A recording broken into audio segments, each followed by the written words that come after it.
this is what happened. I mean, some of that stuff in that birthday book is horrifying. The idea that Epstein sold Trump a depreciated girl. That's some really sick stuff that wasn't funny. I mean, the amount of sexually related innuendo in that birthday book tells you that everybody knew what Epstein was up to. Everybody knew it, and everybody knew what Trump was up to.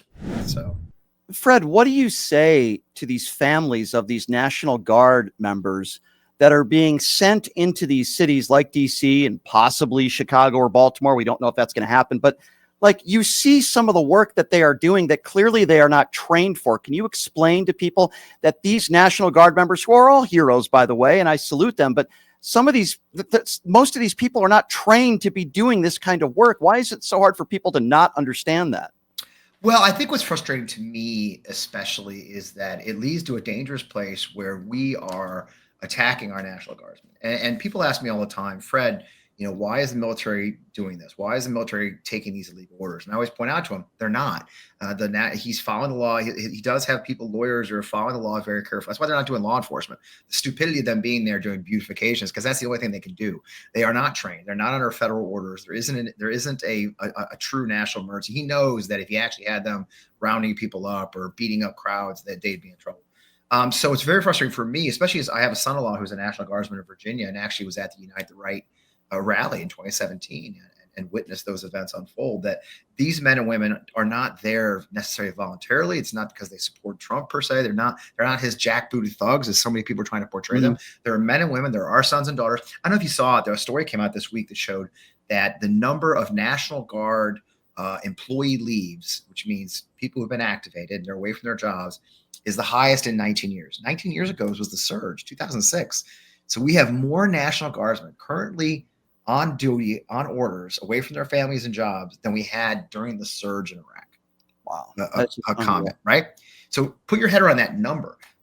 So what this means is that these men and women, they're being disrespected because we've taken them away from their families as school year starts. Most of them have families, so that they're not watching their kids go to school. They've missed the start of the school year. Most of them have jobs. All of them probably have jobs, day jobs. They're away from their day jobs, which means employers are suffering because they had to give them leave by law.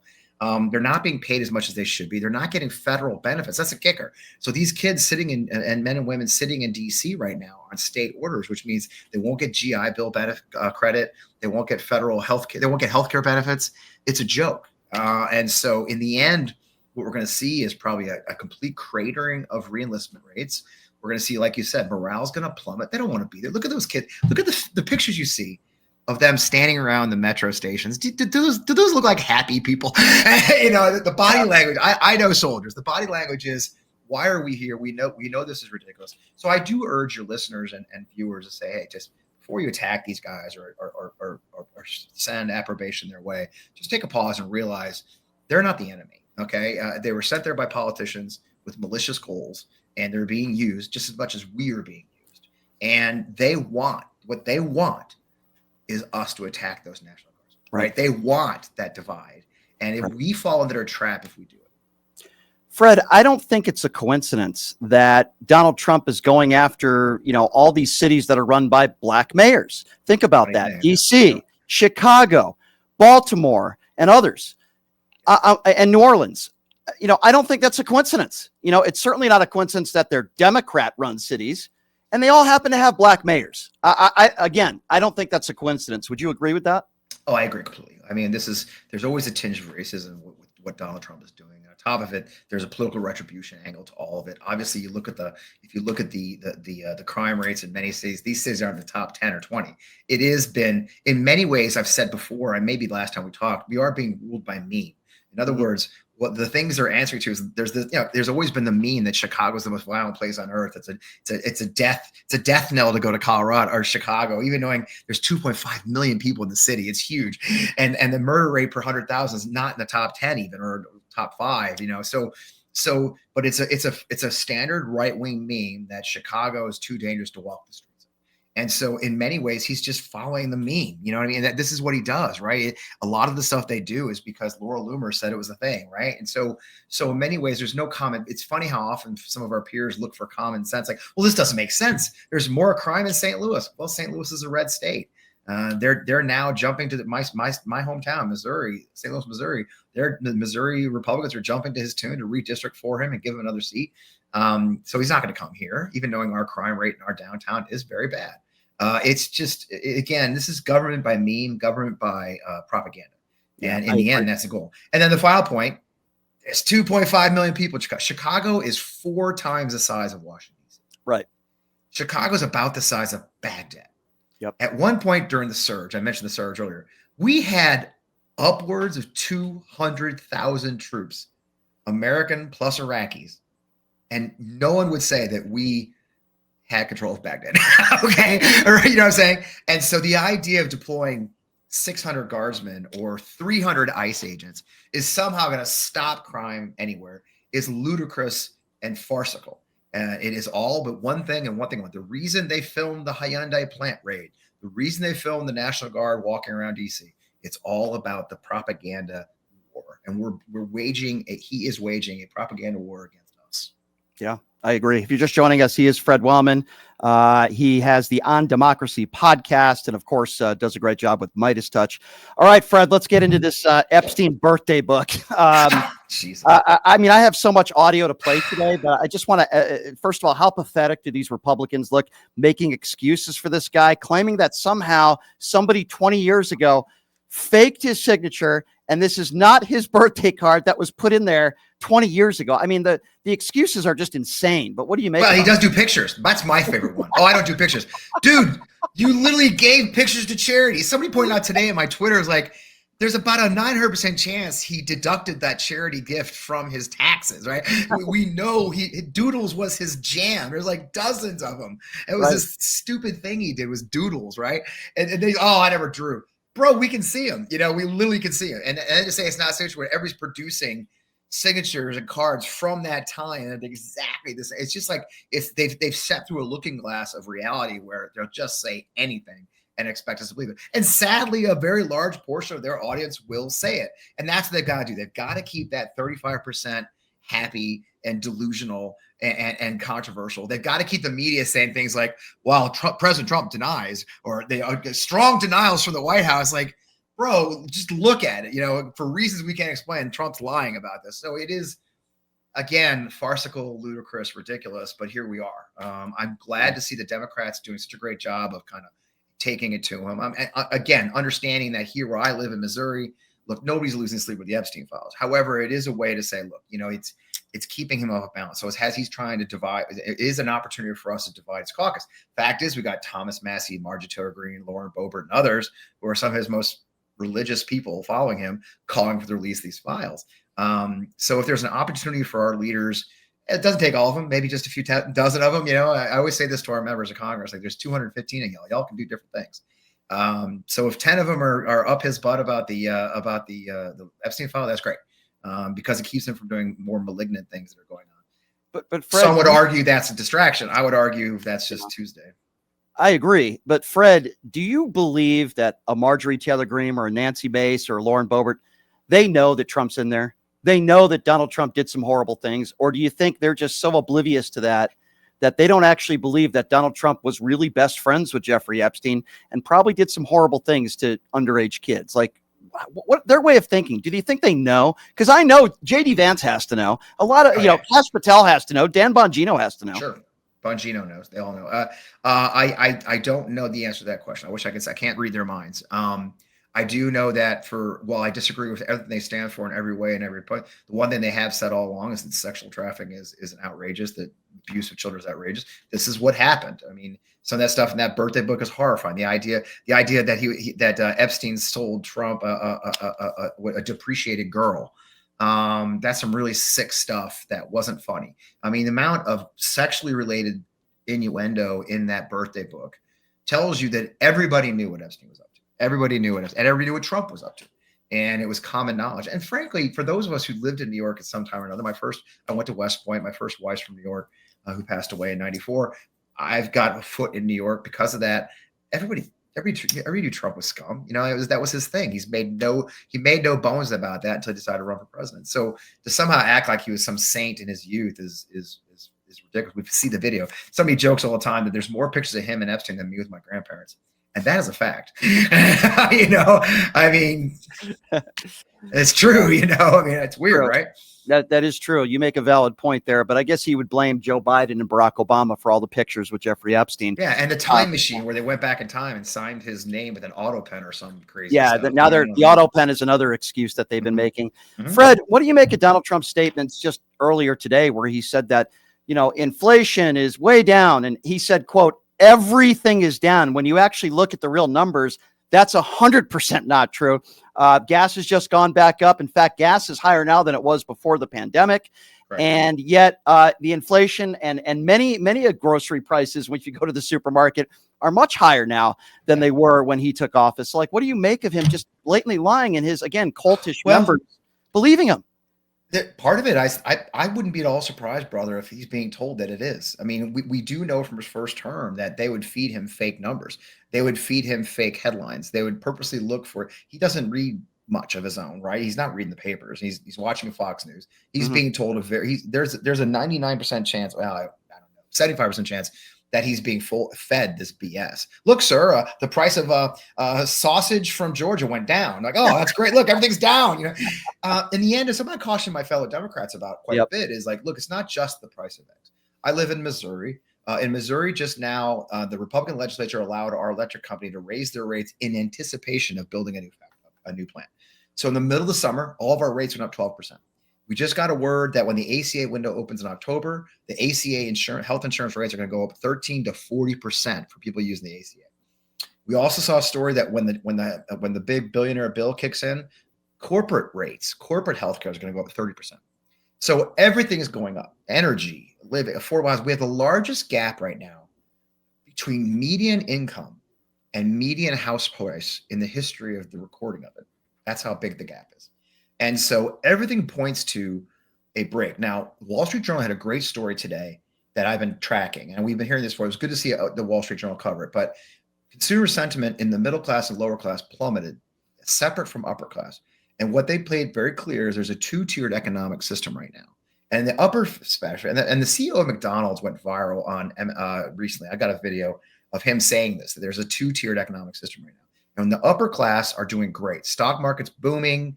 Funds are doing great. My member of Congress, Ann Wagner, made $3.6 million in the stock market in 1 month this year. She's tripled her net worth in her time in Congress. I mean, she's doing great. But the middle class and lower class are feeling tremendous pressure. They're cutting back on eating out. They're cutting back. The CEO of McDonald's said their breakfast numbers have gone down because people are skipping breakfast or eating at home, eating a snack at home instead of eating at McDonald's. And so that's what the Wall Street Journal article talked about, how consumer confidence, what shocked them was for the first time, the middle class joined this lack of faith in the economy. And for the first time this year, they said, I do not have faith that things are going to get better. I expect to lose money. You've got more people looking for jobs than we have jobs available. And so you've got a lot of economic indicators that point to what may actually be a real recession right now that's being completely unacknowledged or reported on by our reporting system. So what's scary to me is we do have so when you see Besant go on TV over the weekend say, what are you worried about? Stock market's up, baby. Things are going great. Well, that's good for those in it, but how many people are in the stock market? The average Joe isn't, right? I'm not. I don't have money in the stock market. I really don't. And so for average Americans, people working class, and so we've come to a point, and you see so many great Democrat candidates. James Talarico just put his ad out for Senate today. He nailed it. He goes, look, it's no longer left, right. It's working class and owner class. And since houses are so expensive now, since BlackRock bought, I saw an article that BlackRock bought 274,000 houses in 1 quarter this year. Okay, 274,000 houses. And what do they do with them? They either sell them or they rent them. So the idea of the American middle class existing through home ownership, that was always the gateway to the owner class for average Americans. That's out of reach now. Okay. And so we're in a very dangerous place where what we call the American dream, which is where you work hard and you get ahead, we have entire generations right now who don't believe that's a thing. And that should scare people in power. And unfortunately, it's not enough. It's something I hear a lot because I'm one of those guys. I've lost it all twice. I lost after 9/11, I lost everything. After the pandemic killed my small business, I lost everything. I got divorced. And here I am still plugging along. That's the American story. It's not, I got rich it's not crypto, for God's sake. Right. And so So I do worry. I worry for our future. I worry about for the future of Generation X or Generation Z and millennials because they just don't have the opportunity you and I did, or well, maybe I did. If you will. So, Right. No, I agree, Fred. Very well said. I guess my last question for you is, what we don't have enough of, people like you and people, companies like Meidas Touch. I mean, you guys have the #1 podcast competing with Joe Rogan every time the numbers come out. We don't have enough. Yeah, you guys are doing such a great job. And, listen, I have Adam Mockler on a lot. I've had Adam for years, even before you guys had him. I had Adam on. He's great. I've done the Piers Morgan show with Adam. Ron Filipkowski's been doing my show every week for like 2 years. I love you guys. I just don't think there's enough of you out there, right? Why do you think that is? I mean, you put on the radio, and I know radio is kind of a dying breed. It's all right wing. Listen to it. Yeah, it is. I know. All right wing nonsense. You got Sean Hannity and that moron, Mark Levin. And I can't listen to 5 minutes. Clay Travis. Why do we not have more people like you? Why do we not have more Meidas Touch type organizations? It's a great question. I do think it goes back to very much the liberal and conservative mind. Something I found, I'm in politics, right, for a living, and I was a consultant, and I had some PACs. And one of the things I used to say quite a bit is that my donors on the left, which is the same people a lot of ways, that's people who support independent media, the same people who donate to campaigns, they're trying to save the world. So you've got liberal billionaires and millionaires and others. They're building wells in Africa. We have a wonderful woman, Maxine Clark, here in St. Louis. She's the founder of Build-A-Bear. I'm a big Maxine Clark fan. Maxine's invested millions of dollars in what's called the Delmar Loop area of St. Louis. That was our original red line. That Delmar Avenue was the red line in St. Louis between white and black. And so Maxine's made it her personal mission to invest her wealth in breaking that line. And improve. And that's wonderful. That's a great thing. Whereas Republicans and right conservative people, they invest their money in being angry. They invest their money in getting richer, getting rid of. They're giving money to the candidates. They're giving money to the PACs that are going to get their PACs going. I mean, look at the money. These guys look at the tech giants. The dinner, the lunch they just had at the White House. They got lunch. The president. They all obsequiously said how wonderful he is. They're all getting tax breaks. They're getting clean contracts. So. There's a difference between the liberal mindset, which wants to save the world, and the conservative mindset, which wants to save themselves. And so I think that translates all the way down to our independent media, where look, we just had a story attacking some wonderful people. I'm not part of Chorus. I've never been a part of Chorus. I think I'm too old, but that's not what I'm looking for in my life. I don't work that way, but. Here we're attacking our own people. It's like they're not. We know that the guys on the right, Tim Pool, and those guys are getting $100,000 a week from Russia, right? But a couple of liberal guys get like $8,000 a month from sponsorships, and they're evil. It's like, make up your darn mind. Do you want to have an ecosphere? Because the thing is, in the end, like I had a Sunday show till recently, I had to stop it. We had, as much as I pushed it and tried, had great guests, we never grew upon like 4,000 viewers and. No sponsors. So there really is a difference between the consumption of media and the investment in media between our conservative counterparts and our liberal counterparts. And it's unfortunate until we break that cycle, until we find maybe the millionaires and billionaires are on our side of politics to say, hey, I'm going to invest in a network. I can think there's Amadear, there's some others, but really investing in it and marketing it and getting these powerful voices out there, it's frustrating. Yeah, I agree with you. I can't bear to listen to somebody like a Clay Travis or Buck Sexton or some of these guys. I mean, millions of dollars. Those guys are millionaires. And first of all, I don't even think they're very good at what they do. No, that's the thing. When you're leading, that's not really talented, Yeah, he's not funny, Clay Travis. I've debated him on the Piers Morgan show. I don't think he's very intelligent. And I told him on the Piers Morgan show, the only thing you're really good at is attacking black lesbian WNBA players, which I think is awful, but that's all he does every day. And it's like, I don't know. Mark Levin too. I mean, Israel could bomb every state in this country, and I guess Mark Levin would still defend Benjamin Netanyahu. But anyway, that's another story for another show. Story indeed, yeah. Yeah, Fred. Before I let you go, you do such a great job at Meidas Touch. Can you talk a little bit about your podcast On Democracy? Podcast and how people can follow you. Not that you need more followers, but I do love them. I love you. On Democracy with FP Wellman. I is every Friday night. We're the 7 p.m. Eastern show on Meidas Touch Network. I'm the Friday night guy, which I love. They run it live each week. They're pre-record. I've also got a great Substack that's growing. fpwellman.substack.com, which is where I do a lot of my writing, and you'll see longer versions of these stories and my war stories, and so with that's sort of my home right now. But yeah, we got some exciting stuff coming up in about 3 weeks. Got a big announcement of something different direction, but I can't announce it until 1 October. But we're doing some really cool stuff. We're trying to, let me guess, you're collaborating with Charlie Kirk. Yeah, that's it. It's gonna finally have that podcast I always dreamed of. Damn it, you blew it, man. Wow. Sorry. That's the cost of the radio. I blew your cover. Yeah. I don't think Charlie, I don't think Charlie will be working with Meidas Touch. There goes that deal. Fred, all serious, man. I love what you do. I love Thanks, what you brother. guys do at Meidas Touch. Please keep up the great work, and I really do appreciate your time, Fred. Thank you so much. Likewise, good seeing you again. All right, you too. Thanks, Fred. Bye. There you go, everybody. That's Fred Wellman. Great guy, does a great job at Meidas Touch. Great podcast. I mean, I have nothing but nice things to say about literally everybody at Meidas Touch, and they're so gracious with their time. We're so lucky to have Ron Filipkowski join us every week. Adam Mockler is a personal friend of mine. In fact, I got him. Not that he needs my help, because Adam Mockler is everywhere. He's like on CNN, he's on Cuomo, but I helped get him on the panel with me on Piers Morgan, and that didn't work out very good for Jack Posobiec. So Adam's great. They're just awesome over there. So we really appreciate them. And we thank Fred for coming on. He is a good man and a hero. And I know he doesn't like to be called that, but he's a former Army combat veteran. He's a hero.